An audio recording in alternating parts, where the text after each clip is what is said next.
এমন একটা মানুষ যে কিনা 116 বছর ধরে বেঁচে আছে, আর তাকে মারতে চায় একটা দুটো নয়, 81টা শয়তান।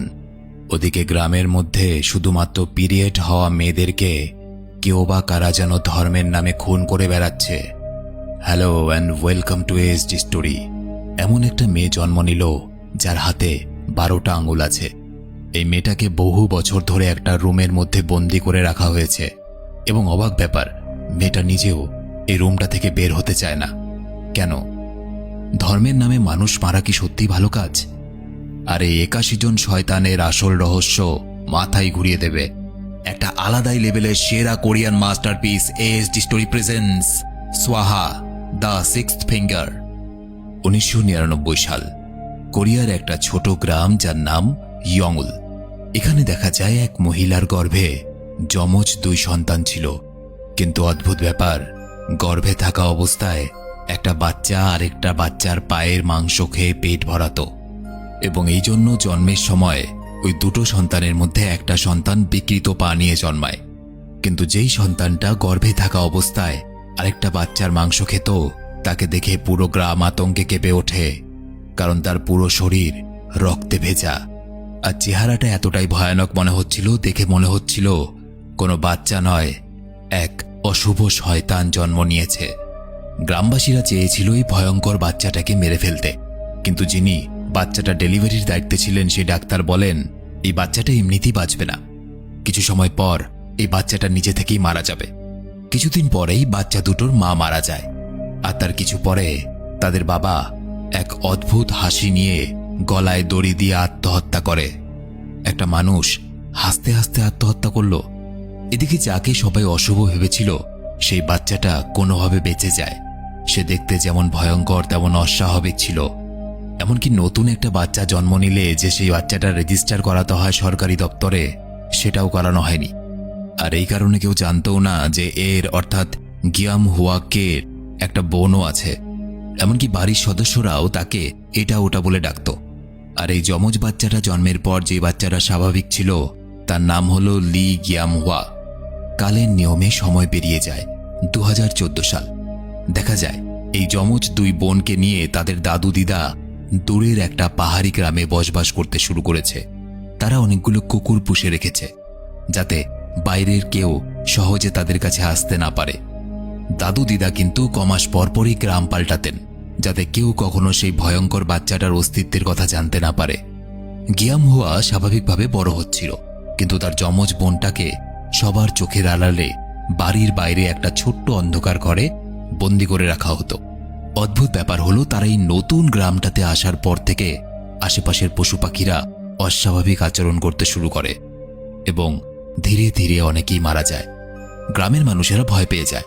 তারা বুঝতে পারছিল না হঠাৎ করে তাদের গ্রামে কেন এসব হচ্ছে। তারা একজন শামনকে ডেকে আনেন। শামন মানে এমন একজন যিনি আত্মা বা দেবতার সঙ্গে যোগাযোগ করতে পারেন, রোগ সারাতে পারেন এবং ভবিষ্যৎও বলতে পারেন। তিনি কিছু জিনিস পরীক্ষা নিরীক্ষা করার পর বুঝতে পারেন যে অশুভ ঘটনাগুলো ছে গুয়ামহার পরিবার এখানে আসার পর শুরু হয়েছে। তাই তিনি এবং কয়েকজন গ্রামবাসী মিলে তাদের বাড়ির উদ্দেশ্যে যায়, কিন্তু গিয়ামহুয়া দূর থেকে তাদেরকে দেখে ফেলে, আর সাথে সাথে তার দাদু দিদা সব দরজা জানালা বন্ধ করে দেয়। শামন বারবার দরজায় নক করলেও ভেতর থেকে কেউ সাড়া দেয় না, শুধু বাইরে কুকুরগুলোর ঘেউ ঘেউ শোনা যায়। শেষ পর্যন্ত ওরা বাধ্য হয়ে ফিরে চলে যায়। গিয়ামহুয়ার পরিবার কিন্তু খ্রিস্টান ধর্মে বিশ্বাস করতেন। তার দিদা খুব ধার্মিক ছিলেন। তিনি ভাবতেন ঈশ্বর হয়তো গিয়ামহুয়ার যমজ বোনটাকে আগের জন্মের কোনো পাপের শাস্তি হিসাবে এই জন্মে এরকম ভয়ঙ্কর করে পাঠিয়েছেন। রোজ রাতে তিনি প্রার্থনা করতেন, এমনকি চিৎকার করে নিজের গায়ে তিনি আঘাতও করতেন যাতে ঈশ্বর তাকে ক্ষমা করে দেন। এই ঘটনাগুলো সামন এবং তার একজন অ্যাসিস্ট্যান্ট বাড়ির কিছুটা দূর থেকে লক্ষ্য করছিলেন। মন দিয়ে শোনার পর তারা বুঝতে পারে তারা একটা অদ্ভুত বাচ্চার কেমন যেন অস্বাভাবিক অশুভ কান্না শুনতে পাচ্ছে। সেটা আর কারণে বরং বাড়ির পেছনের বন্ধ ঘরটা থেকে আসছিল, যেটা ছিল গিয়ামহুয়ার যমজ বোনের কান্না। সামান এবং লোকটা লুকিয়ে লুকিয়ে তদন্ত করতে করতে সেই বন্ধ ঘরের সামনে যেতে থাকে, এবং আশেপাশের কুকুরগুলো আরো জোরে ঘেউ ঘেউ করতে শুরু করে। যেই সামান বন্দি ঘরটার সামনে যায়, হঠাৎ দরজার নিচ থেকে অনেকগুলো সাপ বেরিয়ে আসে, এবং একটা সাপ তার পায়ের মধ্যে কামড়ে দেয়। তারা প্রচণ্ড ভয় পেয়ে যায় এবং সেখান থেকে পালিয়ে যায়। দৃশ্য পাল্টায়। পাস্টার পার্ক নামে একজনকে দেখা যায়, যে কিনা বিভিন্ন ধর্মীয় গোপন গোষ্ঠীর রহস্য ফাঁস করার কাজ করত। পার্ক একটা রহস্যময় ধর্মীয় দল, যার নাম ডিয়ার মাউন্টেন, সেই ডিয়ার মাউন্টেন নিয়ে ধর্মীয় দলটার তদন্ত করার কাজ করতে শুরু করে। কি ছিল এই ডিয়ার মাউন্টেন? ডিয়ার মাউন্টেন হলো এমন একটা ধর্মীয় গোষ্ঠী যারা কিনা বাইরে থেকে বৌদ্ধ ধর্মের মতো আচার অনুষ্ঠান পালন করত। তারা মানুষের কাছ থেকে টাকা নেয় না, বরং মানুষকে টাকা পয়সা এবং জিনিসপত্র দিয়ে সাহায্য করে। পার্কের এই ব্যাপারগুলো একটু অদ্ভুত লাগতো। তার বারবার কেন জানি মনে হচ্ছিল এই ধর্মীয় দলটা নিশ্চয়ই ভেতরে ভেতরে কোনো খারাপ কাজ করে। তাই সে তার একজন বিশ্বস্ত সহযোগীকে সেই ধর্মীয় দল, যার নাম ডিয়ার মাউন্টেন, সেই দলে যোগ দেওয়ায়, যাতে সেই দলের গোপন তথ্য জোগাড় করে সে পার্ককে দেয়। যেমন এই ধর্মীয় দলটা কারা চালাচ্ছে, কেন চালাচ্ছে এবং তাদের ভেতরে কি কি কাজকর্ম হয়। পার্ক বৌদ্ধদের 3 জন ধর্মগুরুর সাথে দেখা করেন এবং তাদেরকে বলেন, এরকম একটা দল আছে ডিয়ার মাউন্টেন নামে, আমার মনে হয় এই দলটা ভেতরে ভেতরে কোনো খারাপ কাজ করছে। এবং বৌদ্ধদের ধর্মগুরুর তরফ থেকে পার্ককে বলা হয় এই ঘটনার তদন্ত করার জন্য। পরদিন রাতে পুলিশ একটা মেয়ের মৃতদেহ খুঁজে পায়। মৃতদেহটা একটা বড় টানেলে সিমেন্টের মধ্যে পুঁতে রাখা হয়েছিল। দেখে পরিষ্কার বোঝা যাচ্ছিল যে এটা একটা হত্যাকাণ্ড, এবং পুলিশ সেই কোম্পানির সঙ্গে যোগাযোগ শুরু করে যে কোম্পানি এই টানেলটাকে বানিয়েছিল। মেয়েটার মৃতদেহের ময়না তদন্ত করে জানা যায় মেয়েটা মাত্র 10 থেকে 12 বছরের একটা বাচ্চা, যে কিনা 2 বছর ধরে নিখোঁজ ছিল, এবং তার শরীরের ভেতর থেকে কিছু অদ্ভুত রেড বিন এবং কিছু তাবিজ পাওয়া যায়। অবাক করার মতো ব্যাপার হলো, এই ধরনের ঘটনা কিন্তু এবার প্রথম নয়। এর আগেও নাকি এরকমভাবে অনেক ছোট ছোট মেয়েদের সঙ্গে একই রকম ঘটনা ঘটেছে। এরপর যেই টানেলে বাচ্চা মেয়েটার মৃতদেহ পাওয়া গেছিল, সেখানে একজন ট্রাক চালককে দেখা যায়। এর নাম হলো কিম চেওল জিন। জিন বাড়ি ফিরে দেখে তার এক বন্ধু, যার নাম নাহান, সে তার জন্য অপেক্ষা করছিল। এবং তার কথা বলার সময় দেখা যায় জিন তার বন্ধু নাহানকে কিং বলে ডাকছিল, এবং একইভাবে তার বন্ধু নাহানও জিনকে কিং বলে ডাকছিল। দুজনই দুজনকে কিং সম্বোধন করে ডাকছিল। জিন তার বন্ধু নাহানকে এক ভয়ঙ্কর কথা জানায়। সে বলে, তুমি জানো, রোজ রাতে আমি যখন চোখ বন্ধ করি তখন আমি মৃত মেয়েদেরকে দেখতে পাই। সে মৃত মেয়েগুলো কাঁদতে থাকে, তাদের কান্না আমাকে ঘুমোতে দেয় না। নাহান তাকে শান্ত করে বলে, তুমি শুধুমাত্র তোমার ধর্মের কাজ করছো, চিন্তা করো না। দুজন কিং তো নির্বাণায় চলে গেছে, এবার তোমারও যাওয়ার সময় এসেছে, নইলে পুলিশ তোমায় খুঁজে ফেলবে। এবং এখানে তাদের কথাবার্তা থেকে যতটুকু বোঝা যায় সেটা হলো ওই টানেলের কেসের ওই বাচ্চা মেয়েটাকে আর কেউ নয়, জিন তাকে খুন করেছিল।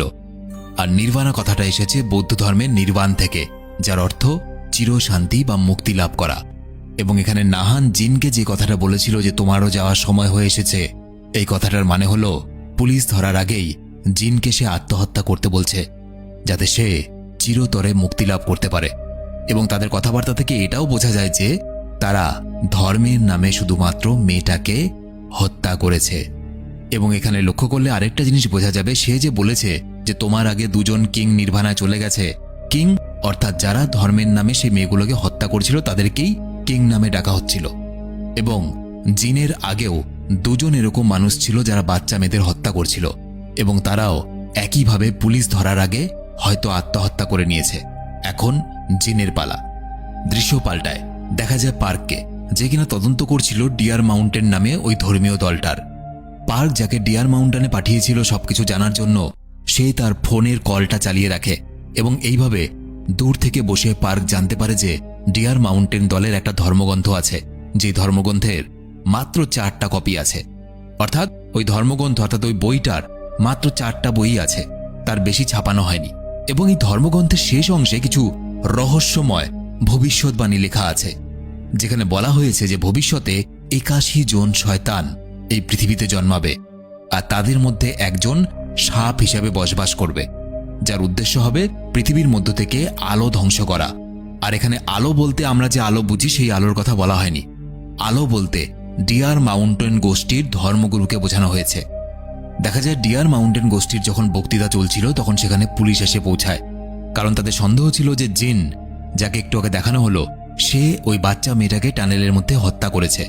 এবং জিন যেহেতু এই ধর্মীয় গোষ্ঠীর সাথে যুক্ত, তাই পুলিশ জিনের খোঁজ করতে এখানে এসেছে। ডিয়ার মাউন্টেনের একজন সদস্য বলে যে এটা একটা বৌদ্ধিক আশ্রম, আপনারা ভুল জায়গায় এসেছেন, এখানে কোনো খুনি থাকে না। পুলিশেরা সেই আশ্রম থেকে জিনকে তো খুঁজে পায় না, কিন্তু জিনের মায়ের অ্যাড্রেসটা খুঁজে পেয়ে যায়। এই সুযোগে পার্ক ও পুলিশ অফিসারের সঙ্গে কথা বলে জানতে পারে যে মেয়েটার মৃত্যুর পেছনে জিনের হাত থাকতে পারে।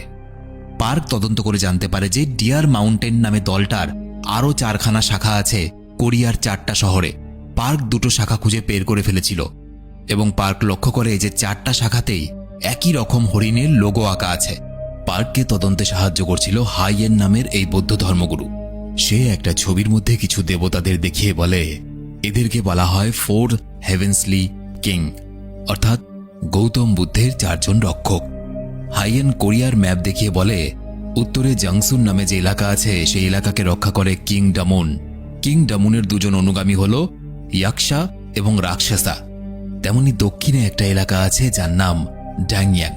এই এলাকাকে রক্ষা করে কিং জিউংজিয়াং। অন্যদিকে পূর্ব দিকে যে টাইবেক নামে এলাকা আছে সেখানে রক্ষা করে কিং জিগুক। কিং জিগুককে 2জন অনুসরণ করত যাদের নাম গন্ধর্ব এবং পিশাচা। এবং পশ্চিম দিকে জেছন নামে যে এলাকা আছে সেই এলাকাকে রক্ষা করে কিং গুয়ানমক। এখানে বোঝা যায় ডিয়ার মাউন্টেন গোষ্ঠীর অনুযায়ী জিনকে কিং জিগুক এবং নাহানকে কিং গুয়ামক হিসাবে মানা হয়, তাই 2জন একে অপরকে কিং বলে ডাকত। রাতের বেলা পার্ক এবং তার সহযোগী টাইবেক এলাকাতে ডিয়ার মাউন্টেনের ধর্মগ্রন্থ খুঁজতে যায়। সেখানে পার্ক একটা গুপ্ত দরজা খুঁজে পায়।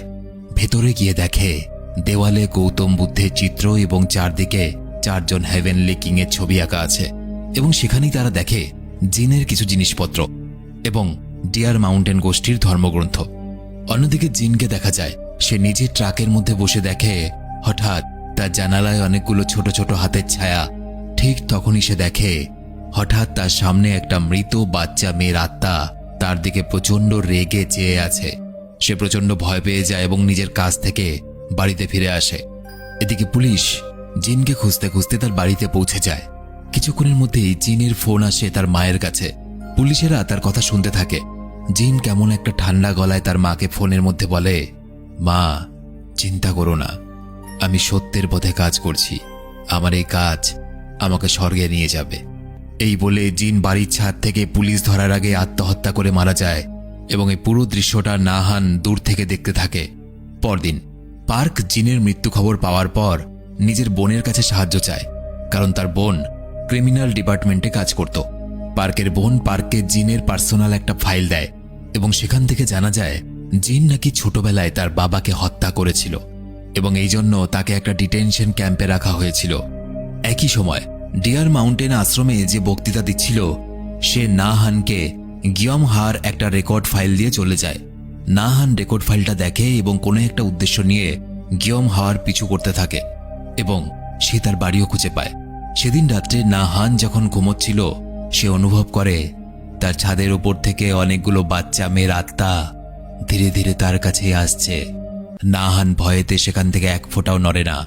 সে হঠাৎ করে বুঝতে পারে কোনো এক মহিলা তার আশেপাশেই রয়েছে, হয়তো সে জিনের মা, এবং তখনই আবার সবকিছু স্বাভাবিক হয়ে যায়। অন্যদিকে দেখা যায় পার্ক এবং তার সহযোগী ডিয়ার মাউন্টেনের ধর্মগ্রন্থটা নিয়ে হাইয়েনের কাছে আসে। হাইয়েন কিং জিজুকের ধর্মগ্রন্থটা দেখে বলে, এই ধর্মগ্রন্থে অনেক কিছু পাল্টানো আছে, আমি এগুলো আগে কখনো দেখিনি। হাইয়েন সেখানে এমন কিছু লেখা দেখতে পায় যেগুলো সে বুঝতে পারছিল না। এই লেখাগুলো লিখেছিলেন মাস্টার কিম জে সিওক। পার্ক এবং তার সহযোগী আরেকজন ধর্মগুরুর কাছে যায় মাস্টার কিম সম্বন্ধে জানার জন্য। কেই মাস্টার কিম? ধর্মগুরু বলেন যে কিমকে নাকি অনেকে ঈশ্বর বলে মনে করতেন, কারণ তিনি অনেক ভালো ভালো কাজ করেছিলেন। হঠাৎ 1985 সালে সে সবকিছু ছেড়ে দিয়ে নিখোঁজ হয়ে যায়। তারপর তাকে বেশি কেউ দেখতে পায়নি। পার্ক ভাবতে থাকে যে কিম যদি 1899 সালে জন্ম নিয়ে থাকে তাহলে তো এখন তার বয়স 116 বছর হওয়ার কথা। এবং তখনই পার্ক চমকে ওঠে, কারণ সেখানে একটা ডিটেনশন ক্যাম্পের কথা উল্লেখ ছিল। ডিটেনশন ক্যাম্প হলো এমন একটা জায়গা যেখানে নিয়ম ভঙ্গ করলে মানুষকে ধরে রাখা হতো বা বন্দি বানিয়ে রাখা হতো। এবং অবাক ব্যাপার হলো জিনও ছোটবেলায় এই ডিটেনশন ক্যাম্পেই থাকতো। পার্ক এবং তার সহযোগী সোজা সেই ডিটেনশন ক্যাম্পের উদ্দেশ্যে রওনা দেয় এবং তারা জানতে পারে মাস্টার কিম নাকি 20 বছর আগে এখানে এসে অনেক টাকা দান করে গিয়েছিল এবং মাস্টার কিম এই ডিটেনশন ক্যাম্প থেকে 4 জন শিশুকে দত্তক নিয়েছিল। এবং তার চেয়েও অবাক ব্যাপার হলো ওই 4 জন শিশুর মধ্যে একটা জিনিস মিল ছিল, ওই 4 জন শিশুই নাকি ছোটবেলায় নিজেদের বাবাকে হত্যা করেছিল। এবং ওই 4 জন শিশুর মধ্যে 2 জন হলো নাহান এবং জিন। ওই 4 জনকে কিম নিজের ছেলের মতো করে বড় করে তোলে এবং তাই তারা মাস্টার কিমকে ফাদার বলে ডাকত। পার্ক ডিয়ার মাউন্টেনের ধর্মগ্রন্থটা পড়ে বুঝতে পারে ওই 4 জন ছেলেকে মাস্টার কিম ধর্মীয় উদ্দেশ্যের জন্যই দত্তক নিয়েছিল এবং বড় করছিল, এবং এই 4 জন বড় হওয়ার পর ওই 4 জনকেই কিং এর মর্যাদা দেওয়া হয়। এবং পার্ক খুব ভালো করে তদন্ত করে বুঝতে পারে যে ডিয়ার মাউন্টেনে যে 4 জন কিং আছে, সেই কিং এর মধ্যে 2 জনের মাথার মধ্যে আলো আছে, অর্থাৎ তাদের উদ্দেশ্য শেষ হয়ে গেছে, তারা মুক্তি লাভ করেছে। বাকি থাকলো 2 জন। এর মধ্যে তৃতীয় জন মানে জিন, যাকে কিং জিজুকে সম্মান দেওয়া হতো, সে কিছুদিন আগে আত্মহত্যা করে মারা গেছে। তার মানে বেঁচে আছে শুধুমাত্র একজন কিং, যে হলো নাহান, যাকে ডিয়ার মাউন্টেন গোষ্ঠীতে কিং গুয়ানমক হিসাবে মানা হতো। পার্ক নাহান সম্বন্ধে তদন্ত করে জানতে পারে নাহানের বাবা নাকি ভালো মানুষ ছিল না, টাকার জন্য সে নিজের স্ত্রীকে বিক্রি করে দিয়েছিল, এবং নাহানের যেহেতু ছোটবেলায় মা ছিল না, সুতরাং তাকে বেশ্যা পাড়াতে মানুষ হতে হয়েছে, এবং এই কারণে তার বাবার প্রতি তার প্রচন্ড ক্ষোভ ছিল।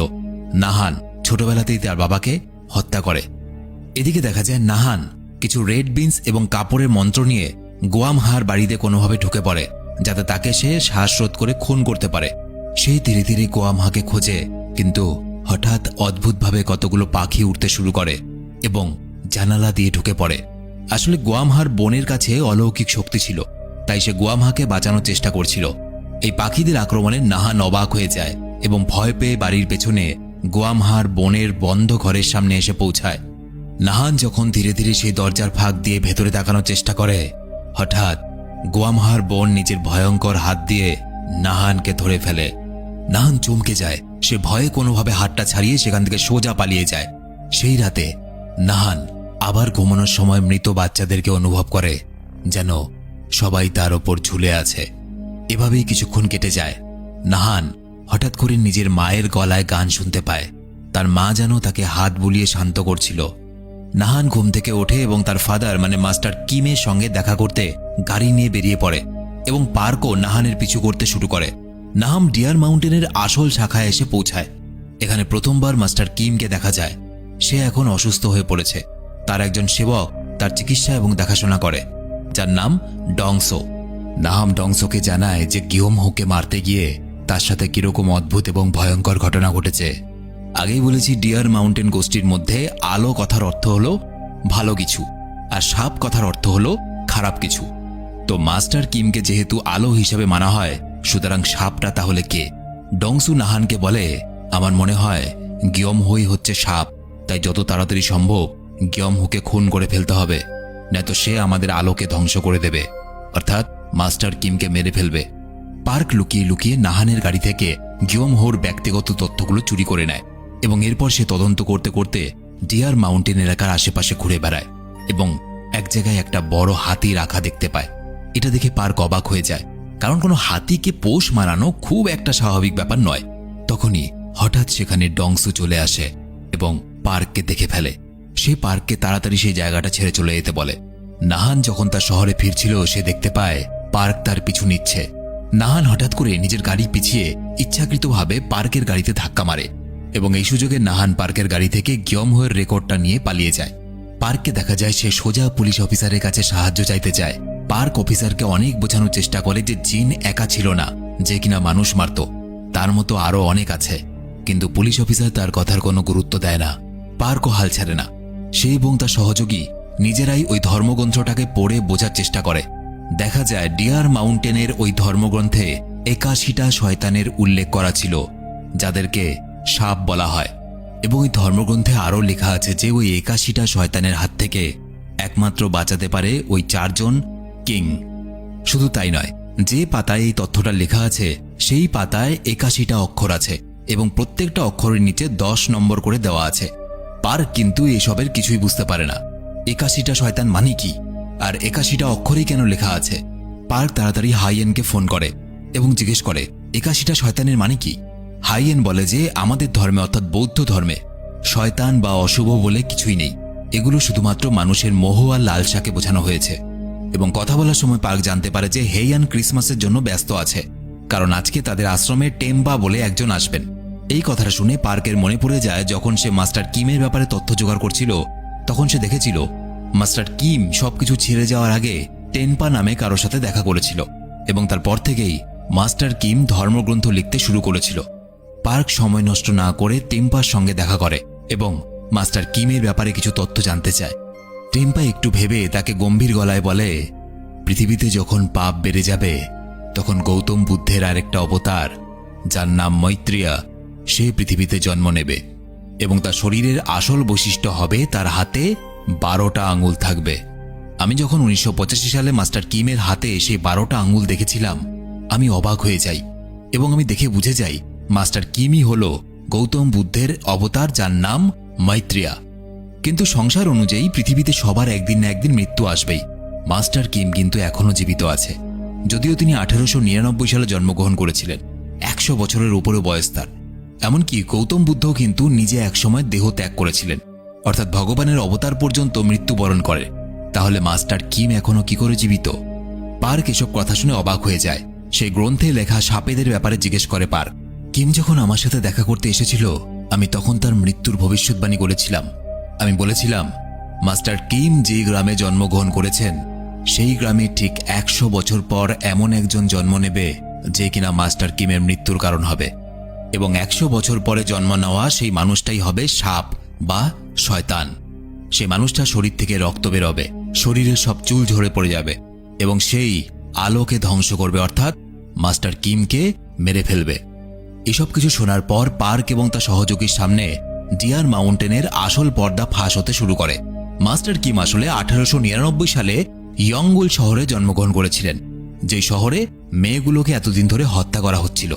এই মেয়েগুলোকে এই জন্য হত্যা করা হচ্ছিল কারণ কিমের ঠিক 100 বছর পর, অর্থাৎ 1999 সালে এই মেয়েগুলো জন্মগ্রহণ করছিল ইয়ঙ্গল শহরে, এবং টেম্পার ভবিষ্যৎবাণী অনুযায়ী কিমের জন্মগ্রহণের 100 বছর পরে যারা জন্ম নেবে ওই গ্রামে, তাদের মধ্যে কেউ একজন কিমকে মারবে। এবার কথা হলো, বেছে বেছে শুধুমাত্র মেয়েদেরকেই কেন মারা হচ্ছিল? কারণ হলো, টেম্পা একটা কথা বলেছিল, যে কিমকে মারবে তার শরীর থেকে রক্ত বেরোবে। এখানে রক্ত কথার অর্থ হলো পিরিয়ডসের কথা বলা হচ্ছে, যেটা শুধুমাত্র মেয়েদের হয়। এমনকি গুয়েমহুয়া এবং তার যমজ বোন যখন 1999 সালে জন্ম নিয়েছিল, দেখা যায় গুয়েমহুয়ার পিরিয়ড শুরু হয়ে গেছে এবং তার বোনের শরীর থেকে সব চুল ঝরে যাচ্ছে। মাস্টার কিম 1999 সালের প্রত্যেকটা মেয়ের জন্মকে যাচাই করে দেখে 1999 সালে 81টা মেয়ে ইয়ঙ্গুল শহরে জন্ম নিয়েছিল। এই 81টা মেয়ে কিন্তু ওই 81টা সাপ বা 81টা শয়তানকে ইঙ্গিত করে। এই কারণে 2000 সালে কিমের গ্রন্থ লেখা শেষ হয়। মানে এখানে কিমের লেখা ধর্মগ্রন্থে 81টা সাপ মানে 81টা শয়তান নয়, বরং নির্দোষ সাধারণ মেয়ে, সেই 81 জন মেয়ে যারা কিনা ওই বছর জন্ম নিয়েছিল। এবং নিচের যে 10টা নম্বর আছে সেগুলো আর কিছুই না, সেগুলো হলো ওই মেয়েদের জন্মের তারিখ। যেহেতু মাস্টার কিম অমর হতে চাইতো, তাই সে 81টা মেয়েদেরকেই পিরিয়ড হওয়ার সময়ের মধ্যে মেরে ফেলতে শুরু করে, যাতে তাদের মধ্যে কেউ যদি সাপ বা শয়তান হয়ে থাকে তাহলে সে আগেই শেষ হয়ে যায় এবং সে যেন কিমকে মারতে না পারে। এবং কিম যেহেতু নিজের গ্রামের মেয়েদেরকে নিজে মারতে পারবে না, সুতরাং তার কাউকে দরকার ছিল, এবং এই কারণে সে 4টা ছেলেকে তুলে নিয়ে আসে এবং তাদেরকে ভুল ধর্মের শিক্ষা দেয়। নিজের লেখা বইটাকে সে ওই 4 জন ছেলেকে বলে, এটাই হলো ধর্মগ্রন্থ, ধর্মে এটাই বলা আছে, 81 জন শয়তান থাকবে, সেই শয়তানদেরকে তোমাদের মারতে হবে, আর তোমরা ঈশ্বরের জন্য কাজ করছো। এইভাবে ভুল ধর্মের শিক্ষা দিয়ে সেই 4 জন ছেলেকে এসে বড় করে তোলে, এবং বড় হওয়ার পর সেই 4 জন ছেলের নাম হয় 4 হেভেনলি কিংস। এবং তারপর থেকেই ওই 4 জন ছেলে 81টা মেয়েদেরকে খুঁজে খুঁজে এমনভাবে হত্যা করত, দেখে মনে হতো তারা সাধারণ দুর্ঘটনায় মারা গেছে। কিম ডিয়ার মাউন্টেনে যতজন সদস্য আছে সবাইকে একইভাবে ভুল ধর্ম শেখায় এবং তাদেরকে ব্যবহার করে সে 81টা মেয়েকে খুঁজে বের করে। তো যাই হোক, অন্যদিকে দেখা যায় নাহান নিজের গাড়িতে গুয়েমহুয়াকে অপহরণ করে অনেক দূরে জঙ্গলের মধ্যে নিয়ে যায়। সে সেখানে মাটি খোঁড়ে এবং সেখানে মাটি খোঁড়ার পর সে ধূপ জ্বালিয়ে কিছু তন্ত্রমন্ত্র করে। এরপর সে গুয়েমহুয়ার মুখে কতগুলো রেড বিনস খাওয়াতে যায়, আর তখনই গুয়েমহুয়া জিজ্ঞেস করে, তুমি কি আমায় মেরে ফেলবে? কি কারণে মেরে ফেলবে? নাহান বলে, তুমি জানো না, তুমি এই জন্মে শয়তান হয়ে জন্ম নিয়েছ। চিন্তা করো না, তোমার মৃত্যুর পর তুমি যখন আবার জন্ম নেবে তখন তুমি একজন ভালো মানুষ হয়ে জন্ম নেবে। এই শয়তান জন্ম থেকে তোমাকে মুক্তি দেওয়ার জন্যই এসেছি আমি। এই কথা শুনে গুয়েমহুয়া বলে, কিন্তু আমার যে আরেকটা বোন আছে, আর তার জন্মের ব্যাপারে কেউ জানে না। সেই নিজের ভয়ঙ্কর বোনটাকেও মেরে ফেলার অনুরোধ করে, যাতে তার বোনও কষ্ট থেকে মুক্তি পেয়ে যায়। কারণ তার বোন ছোটবেলা থেকেই অনেক কষ্টের দিন কাটাচ্ছিল। এই কথাটা শোনা মাত্র নাহান কিন্তু চমকে যায়, কারণ এতদিন ধরে যে তারা মেয়েদেরকে খুঁজে খুঁজে মারছিল তারা টেরও পায়নি যে এমনও কোনো মেয়ে থাকতে পারে যার জন্মের ব্যাপারে কোনো সরকারি তথ্য নেই। সে আবার গোয়ামহার বাড়িতে ফিরে যায় এবং সেই বন্ধ ঘরটা শেষ পর্যন্ত এত বছর পর সে খুলে ফেলে। ভেতরে ঢুকে দেখে চারদিকে অন্ধকার এবং একটা ছোট্ট মেয়ে গৌতম বুদ্ধর মতো মুদ্রা করে বা গৌতম বুদ্ধের মতো আসনে বসে আছে। মেয়েটার গায়ে একটাও লোম ছিল না এবং তার হাতে ছিল 12টা আঙ্গুল, দেখতে কোনো একটা দিব্য শক্তির মতো। নাহান ভয়ে ভয়ে তাকে হত্যা করতে এগোয়, কিন্তু মেয়েটার আশেপাশে অনেকগুলো সাপ ছিল। সেই সাপগুলো মেয়েটাকে রক্ষা করে এবং নাহানকে চমকে দিয়ে মেয়েটা হঠাৎ তার মায়ের মতো গান গাইতে শুরু করে। এটা শুনে নাহান আর থাকতে পারে না, সে তার সামনে কাঁদতে শুরু করে মাথা নিচু করে। আসলে নাহান যখনই মৃত মেয়েদেরকে দেখতে পেত তখন এই মেয়েটা দৈব শক্তির সাহায্যে তাকে গান শুনিয়ে শান্ত করত। নাহান তার এই রূপ দেখে তার কাছে নিজেকে সমর্পণ করে দেয় আর বলে, আপনিই বলুন এবার আমার কি করা উচিত। তখন গোয়েমহার বোন তাকে কেমন একটা ঠান্ডা গলায় বলে, তোমরা যাকে ভাবছো যে সে গৌতম বুদ্ধের অবতার, সে আসলে একটা শয়তান, আর সেই হলো আসল সাপ। তার হাতেও 6টা আঙুল আছে, গিয়ে দেখো এবং তাকে মেরে ফেলো। এই বলে মেয়েটা অজ্ঞান হয়ে যায়। মানে এতদিন ধরে কিম নিজেকে গৌতম বুদ্ধের অবতার হিসাবে দেখিয়ে মানুষকে ভুল পথে নিয়ে যাচ্ছিল, কিন্তু কিম নিজেই একজন শয়তান ছিল যে কিনা মৃত্যুকে জয় করে অমর হতে চেয়েছিল, এবং তার এই অমরত্বের নেশায় এতগুলো নির্দোষ মানুষের জীবন নষ্ট হয়ে গেছে। নাহান আর একটু সময় নষ্ট না করে ডিয়ার মাউন্টেনের মূল শাখায় চলে যায়। পার্ক এবং তার সহযোগীও পিছু করতে থাকে। নাহান সোজা কিমের বিছানায় গিয়ে তার হাত ধরে দেখে কিমের হাতে তো সাধারণ মানুষের মতো 10টা আঙ্গুলি রয়েছে। নাহানের বিশ্বাস যেন এক মুহূর্তের মধ্যে ভেঙে যায়। তখনই সেখানে থাকা ডংসো এসে নাহানকে জিজ্ঞেস করে, তুমি কি করছো এখানে? নাহান তাকে গোয়েমহার যমজ বোনের ব্যাপারে জানায় যে এই মেয়েটাকে এতদিন ধরে লুকিয়ে রাখা হয়েছিল। ডংসো তাকে বোঝানোর চেষ্টা করে। সে বলে, সেই মেয়েটা তোমাকে যা যা বলেছে ভুল বলেছে, তোমাকে ভুল বোঝানোর চেষ্টা করছে। শয়তান কিম নয়, শয়তান ওই মেয়েটা। কিন্তু নাহানের মনের মধ্যে কেমন যেন কিন্তু কিন্তু ভাব দেখা দেয়। ডংসো বুঝে যায় নাহান অনেক দ্বিধার মধ্যে ভুগছে। হঠাৎ নাহানকে গুলি করে দেয়। গুলির আওয়াজ শুনে পার্ক চমকে যায়। সে লুকিয়ে কিমের কাছে যায় এবং দেখে কিম একজন সাধারণ বৃদ্ধ অসুস্থ লোক। সে কি করে গৌতম বুদ্ধের অবতার মৈত্রী হতে পারে? যদি সে মৈত্রী হতো তাহলে তার এত বয়স বাড়ত না। ঠিক তখনই সেখানে আবার ডংসো চলে আসে। পার্ক লুকিয়ে দেখে যে ডংসো মাস্টার কিমের অক্সিজেন মাস্কটা সরিয়ে বলে, তোমার কাজ হয়ে গেছে, এবং সেখানেই দেখা যায় কিম মারা যায়। পার্ক ভাবতেও পারেনি এরকম কিছু একটা হতে চলেছে, আর এখানে আসল ব্যাপারটা ফাঁস হয়। সেই বৃদ্ধ অসুস্থ লোকটা মাস্টার কিম ছিল না, মাস্টার কিম ছিল আসলে ডংসো। যে বৃদ্ধ লোকটা মারা গেল, অর্থাৎ যে মাস্টার কিম সেজে থাকতো, সে আসলে ডংসোর একজন শিষ্য ছিল। আসল মাস্টার কিম ডংসো। ডংসো মানে আসল মাস্টার কিম এবার খুব ভালো করে বুঝতে পেরেছিল যে গোয়েমহার বোনই হলো সে যার হাতে মাস্টার কিমের মৃত্যু লেখা আছে। অন্যদিকে পার্ক নাহানকে গাড়িতে তুলে নিয়ে কিমের পিছু করতে শুরু করে। সে ইচ্ছে করে কিমের গাড়িতে ধাক্কা মারে। কিম যখন বেরিয়ে আসে পার্কের সঙ্গে কথা বলে, এই সুযোগে নাহান কিমের গাড়িতে ঢুকে পড়ে। সে নিজে হাতে কিমকে মারতে চায়।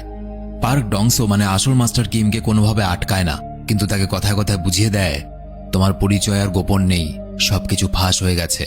কিম কিছু না বলে আবার রওনা দেয়। পেছন থেকে নাহান জিজ্ঞেস করে, তুমি আসলে কে? কিম বলে, আমিই হচ্ছি সেই আলো যার রক্ষা করছিলে তোমরা এতদিন ধরে। কিম নাহানকে বলে, তুমি আমার কাছে ফিরে এসো, এখনো সুযোগ আছে। কিন্তু নাহানকে দেখা যায় সে কিমের গলা টিপে ধরে। কিমের গাড়ির ব্যালেন্স হারিয়ে যায়, গাড়িটা পুরোপুরিভাবে উল্টে যায়, কিন্তু কিম এমনভাবে গাড়ি থেকে বেরোয় যেন তার কিছুই হয়নি। তাকে কোনো সাধারণ মানুষ মারতে পারবে না। অন্যদিকে নাহান অর্ধমৃত অবস্থায় পড়ে থাকে। গাড়ির তেল চারদিকে ছড়িয়ে পড়ে এবং সে গিয়মহার যমজ বোনের দেওয়া লাইটারের আগুন সেই তেলের মধ্যে জ্বালিয়ে দেয়। আগুন গিয়ে সোজা কিমের শরীরকে জ্বালিয়ে শেষ করে দেয়। আসলে ওই লাইটারটাতেই গোয়েমহার দিব্য বোনটা তন্ত্রমন্ত্র করে নাহানকে দিয়েছিল, এবং এই কারণে কিম শেষ পর্যন্ত মারা যায়। শেষ পর্যন্ত সত্যের জয় হয় ভুল ধর্মের ওপরে। অন্যদিকে গোয়েমহাকে কিছু সৈন্য বাঁচিয়ে বাড়িতে নিয়ে যায়। সে সোজা নিজের যমজ বোনের কাছে গিয়ে তাকে জড়িয়ে ধরে এবং একটুখানি হেসে সেখানে জীবন ত্যাগ করে, কারণ তার এই জীবনের উদ্দেশ্য পূরণ হয়ে গেছে। আর মুভিটা এখানেই শেষ হয়। এই মুভিতে বুদ্ধিজম বা বৌদ্ধ ধর্ম আর গোপন ধর্মবিশ্বাস নিয়ে কথা বলা হয়েছে, কিন্তু এর সাথে মৈত্রিয়া, সিচুয়ান আর খ্রিশ্চান বাইবেলের কিছু অংশ দেখানো হয়েছে। যেমন এই মুভিটাতে যখন দুই বোন জন্মায় যারা কিনা যমজ, ঠিক একইভাবে বাইবেলেও আছে ইয়াসু আর জেকব নামে দুই ভাই, তারাও জন্ম নিয়েছিল। এবং বাইবেলে বলা আছে জেকব নাকি জন্মের সময় তার ভাইয়ের পা ধরে মায়ের পেট থেকে বেরিয়েছিল। সিনেমাতেও এর থেকে কিছুটা রেফারেন্স নিয়ে দেখানো হয়েছে যে মেয়েটা মায়ের পেটেই তার বোনের পা খেয়ে জীবিত ছিল। আরেকটা ব্যাপার এই মুভিতে বাইবেল থেকে নেওয়া হয়েছে, বাইবেলে যেমন রাজা হেরড অনেক শিশুদেরকে মেরে ফেলেছিল যাতে ভবিষ্যতে তাকে কেউ হারাতে না পারে, ঠিক সেরকমভাবেই এই মুভিতে দেখা যায় কিম শহরের নতুন বাচ্চাদেরকে মেরে ফেলেছিল, কারণ এক ভবিষ্যৎবাণী অনুযায়ী ওই শিশুদের মধ্যে ভবিষ্যতে তাকে কেউ হারাতে পারে। মুভিতে কিম আসলে নিজের মতো করে গোটা বৌদ্ধ ধর্মকে বদলে দিয়েছিল এবং মানুষকে ভুল পথে চালনা করছিল, এবং এই জন্য সবাই ভাবছিল কিমই হলো মৈত্রিয়া বা সেই আলো। আর সেই দিব্য শক্তিওয়ালা মেয়েটা যাকে কিনা বছরের পর বছর বন্দী করে রাখা হয়েছিল তাকে ভাবা হচ্ছিল শয়তান, কিন্তু দেখা যায় উল্টো, সেই দিব্য শক্তিওয়ালা মেয়েটাই হলো আলো আর কিম হলো সেই সাপ বা শয়তান। এখানে এটার আরেকটা লজিকও থাকতে পারে। সিনেমায় বলা হয় লাইট বা আলো জন্মের 100 বছর পর একটা সাপ জন্ম নেবে যে কিনা আলোকে ধ্বংস করবে। শেষের দিকে কিমকে সাপ বা শয়তান হিসাবে দেখানো হয়, কিন্তু এমনও তো হতে পারে আসল সাপ হলো গোয়েমহার সেই দিব্য যমজ বোনটা, কিন্তু সে সাপ হলেও কোনো খারাপ চরিত্র নয়, কারণ আসল বৌদ্ধ ধর্মে সাপকে ভালো বা রক্ষাকারী হিসাবে মানা হয়। সিনেমায় সাপকে শুধুমাত্র ধ্বংসকারী বা শয়তান বলা হয়েছে, কিন্তু বৌদ্ধ ধর্ম অনুযায়ী কিন্তু সাপ কখনোই শয়তান নয়। আমাদের মনে রাখতে হবে যে ধর্মগ্রন্থটা কিম লিখেছিল সেটা কিন্তু বৌদ্ধ ধর্মগ্রন্থ ছিল না, সেটা তার লেখা ধর্মগ্রন্থ ছিল, এবং তার লেখা ধর্মগ্রন্থে সাপকে শয়তান হিসাবে দেখানো হয়েছে। আসলে কিন্তু সাপ কখনোই শয়তান ছিল না বৌদ্ধ ধর্মে। এখানে কে সাপ বা শয়তান আর কে ভালো, এটা নিয়ে দু রকমের দুটো মতামত আছে, আমি দুটো মতামতই বললাম। তোমাদের কি মনে হয় কমেন্টে অবশ্যই লিখে জানাবে। সবশেষে একটা কথা বলি, পৃথিবীতে অনেক ধর্ম আছে, সবাই ধর্ম মেনে চলে, সব ঠিক আছে। ধর্ম মানুষকে সঠিক রাস্তা দেখায়, কিন্তু ধর্মের নামে কোনো কিছুকে অন্ধের মতো মেনে নেওয়াটা মূর্খামি। যে যা বোঝাচ্ছে ধর্মের নামে সেটাকে যুক্তি দিয়ে ভাবো। ওপরওয়ালা গলার ওপরে সবাইকে একটা মাথা দিয়েছে, ব্রেনও আছে, তো সেটা ইউজ করো, কারণ ধর্মের নামে ভুল বোঝানোর মানুষের অভাব নেই। আমাদের বুঝতে হবে যে মানুষ ধর্মের নামে আমাদের যা বোঝাচ্ছে সেটা কতটা ঠিক বা ভুল। মুভিতে কিম শুধুমাত্র নিজের স্বার্থের জন্য ধর্মের নাম করে মানুষ মারছিল। মনে রাখবে, পৃথিবীতে কোনো ধর্ম মানুষ মারতে শেখায় না, প্রতিটা ধর্মই মানুষকে ভালোবাসতে শেখায়, মানুষের ভালো করতে শেখায়। আর যদি কেউ বলে ধর্মের নামে কোনো মানুষ মারতে, তাহলে সেটা ধর্ম নয়। ওপরওয়ালাও কখনো ধর্মের নামে মানুষ খুন করাকে ক্ষমা করে না। তো এই ছিল আজকের ভিডিও ভালো লেগে থাকলে সাবস্ক্রাইব করতে হবে না, শুধুমাত্র একটা লাইক করে বন্ধুদেরকে শেয়ার করে দিও। আর তোমরা আমার সাথে সরাসরি কথা বলতে পারো, ফেসবুক, ইনস্টাগ্রামের লিংক এই ভিডিওর নিচে ডেসক্রিপশনে দেওয়া আছে। দেখা হচ্ছে পরের ভিডিওতে, ততদিন সবাই খুব ভালো থেকো। আমি চাই দেখি আমাদের আশেপাশে নতুন কোনো মেয়ে এলো কিনা।